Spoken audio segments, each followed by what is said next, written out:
ఒక middle class వ్యక్తిని ఎక్కువగా భయపెట్టేది ఏంటో తెలుసా? నెలాఖరున ఖాళీ పర్స్. మంత్ ఎండింగ్ లో పర్స్ ఓపెన్ చేస్తే అందులో కరెన్సీ కంటే ఎక్కువ కష్టాలే ఉంటే అది నిజమైన మిడిల్ క్లాస్ వ్యక్తి ఫోటోగ్రాఫ్.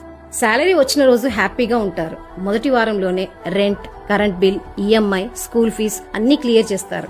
తరువాత గ్రోసరీస్, మెడిసిన్, పెట్రోల్ కోసం ఇంకొంచెం ఖర్చు అవుతుంది. ఇంకా రిలేటివ్స్, షాపింగ్స్, పార్టీస్ మీ పర్స్ ని స్లోగా ఎంప్టీ చేస్తాయి.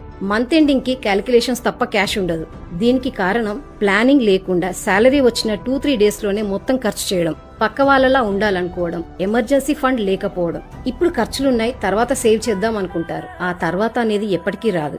అందుకే మీ శాలరీ వచ్చిన 24 అవర్స్ లోనే 10-20% సేవ్ చేయండి. అవసరం ముందు, కోరిక తర్వాత. ఈ రూలే ఫాలో అవ్వండి. నెలకి కొంచెమైనా ఎమర్జెన్సీ ఫండ్ కోసం పక్కన పెట్టుకోండి. పర్స్ మన పరిస్థితిని చూపిస్తుంది. మీ పర్స్ ఖాళీగా ఉంది అంటే మీ ప్లానింగ్ లో లోపం ఉందని గుర్తించండి.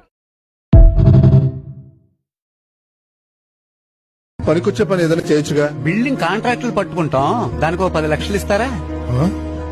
Nice look. చుట్టాలందరూ చెప్పుకోవడానికే, కానీ ఒక్కడు ముందుకు రాడు. మనల్ని మనమేరా చూసుకోవాలి. రారా.